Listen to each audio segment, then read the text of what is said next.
Okay, today we will see the next portion. In the previously we have studied about the skull.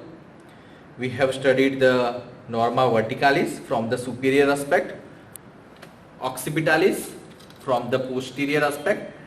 Today we will see in detail from the anterior aspect, that is the norma frontalis.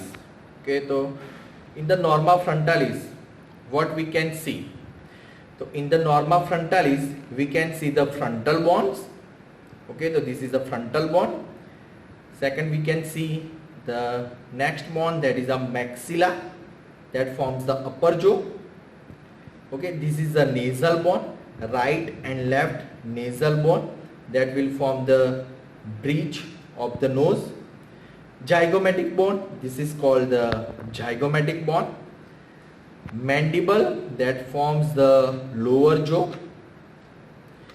So in the norma frontalis we will see frontal region. This is the orbital opening and the nasal, that is an anterior piriform shape bony aperture of the nose and the lower part of the face. Okay, so first we will start with the frontal region. Okay, so in the frontal region what we can see? So here we can see this arch.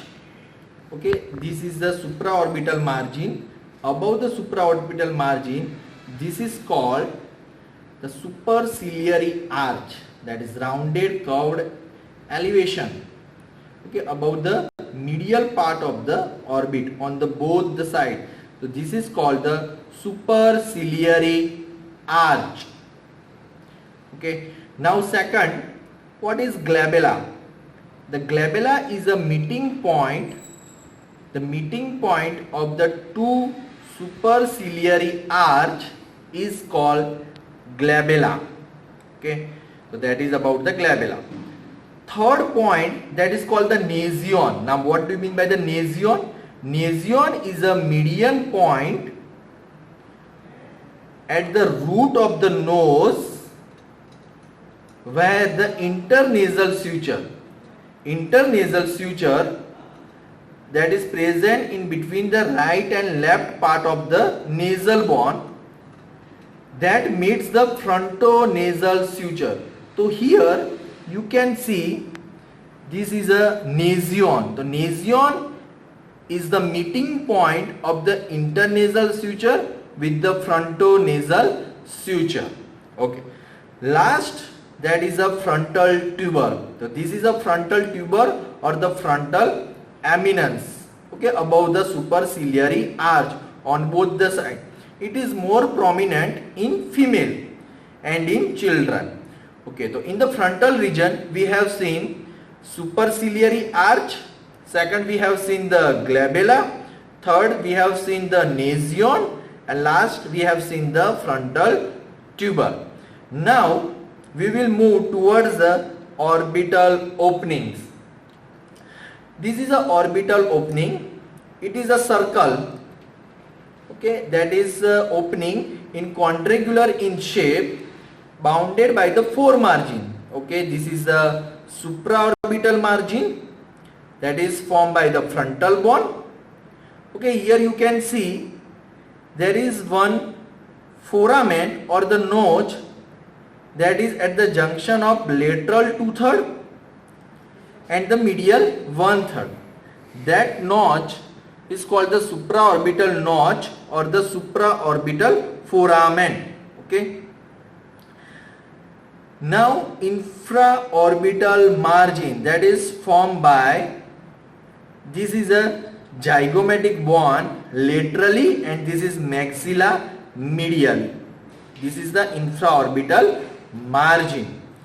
Medial orbital margin is ill defined, but it is formed by the frontal bone. So this is the frontal bone above, okay, lacrimal crest of the frontal process of the maxilla below. Okay, we will see, but you have to remember this is a medial orbital margin.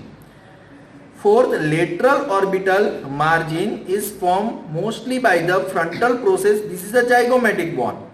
The frontal process of the zygomatic bond and is completed by the zygomatic process of the frontal bond. So here frontal process of the zygomatic bond and zygomatic process of the frontal bond. So here you can see one suture, and that suture is called frontozygomatic suture, lies at their union or at their junction. Okay, so this is about the orbital openings. Now we will see anterior bony aperture of the nose.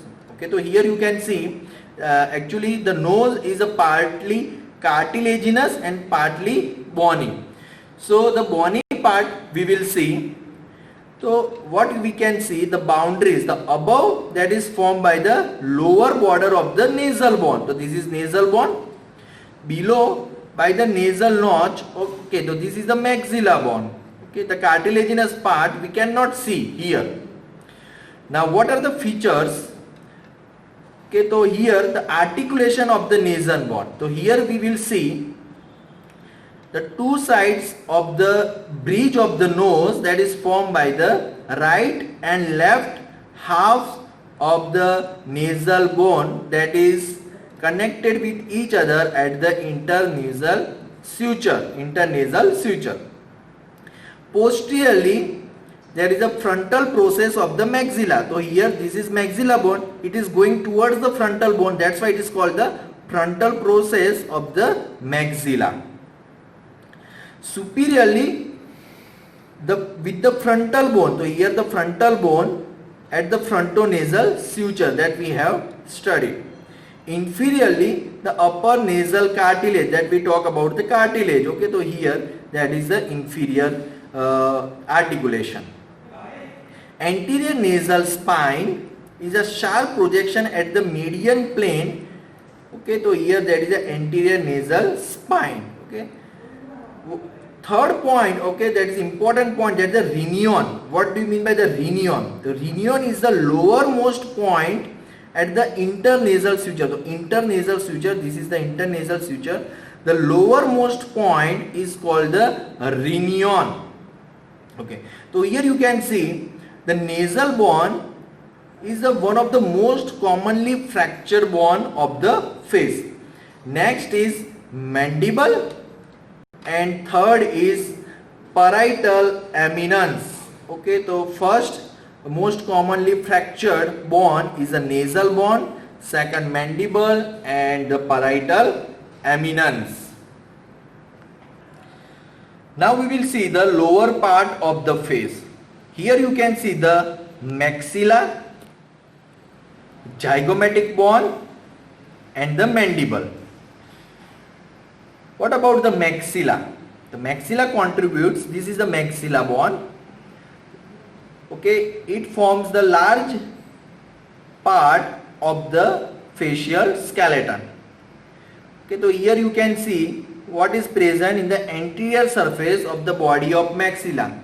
So here this is a nasal notch, you can see nasal spine, you can see infraorbital foramen. So this is the infraorbital foramen below the infraorbital margin. Okay, here this is the teeth. So these incisive teeth, so this is the incisive fossa. Here there is a canine teeth, so there above the canine teeth there is a canine fossa. Okay, we will see now what are the processes of the maxilla. Okay, so three processes of the maxilla we can see. One process that is going toward the frontal bone, that is why this process is called the frontal process of the maxilla. Another process is going towards the zygomatic bone, so this is called the zygomatic process of the maxilla. This is the alveolar process going downward and bears the socket, upper socket for the upper teeth, that is called the alveolar process of the maxilla. So this is about the maxilla bone. Now zygomatic bone, this is called the zygomatic bone, also called the malar bone. Okay, it forms the prominence of the cheek. The zygomaticofacial foramen you can see, okay, However, if you can see, but here you cannot see, but there is a small foramen here, that is a zygomaticofacial foramen, and this zygomaticofacial foramen transmit the nerve of the same nerve, means zygomaticofacial nerve branch of the maxillary nerve. Okay, now we will see the mandible.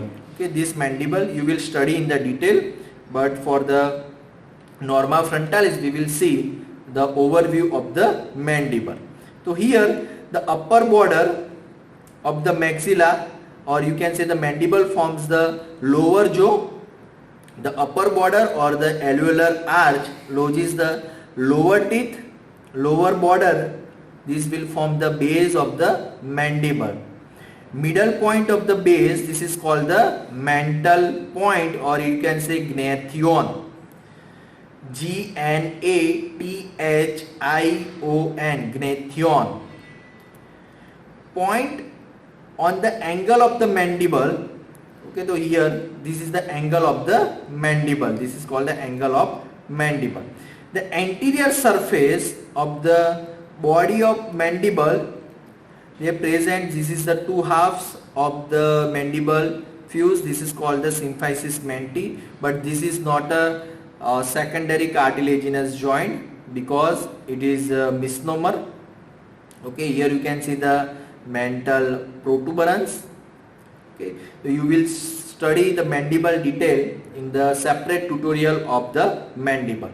Okay, so we have discussed about the in norma frontalis frontal region, orbital openings, nasal aperture, and the lower part of the face, in which we have studied the maxilla. After that, zygomatic bone, and we have seen the overview of the mandible. Now we will see some of the attachments in the norma frontalis that will help in your lecture, that is the face. So first we will see some of the attachment. Medial part of the superciliary arch here, that is one muscle gives origin to the one muscle, you have to remember, corrugator supercilii muscle. Okay, so one muscle, medial part of the superciliary arch, one muscle, that is corrugator supercilii. Procerus muscles arise from the nasal bone near the medial plane. Corrugator supercilii, procerus muscle. Here around the orbital margin, or you can say the orbital part of the orbicularis oculi, as the name suggests, orbicularis oculi arise from the frontal process of the maxilla and from the nasal part of the frontal bone, the orbicularis oculi muscle.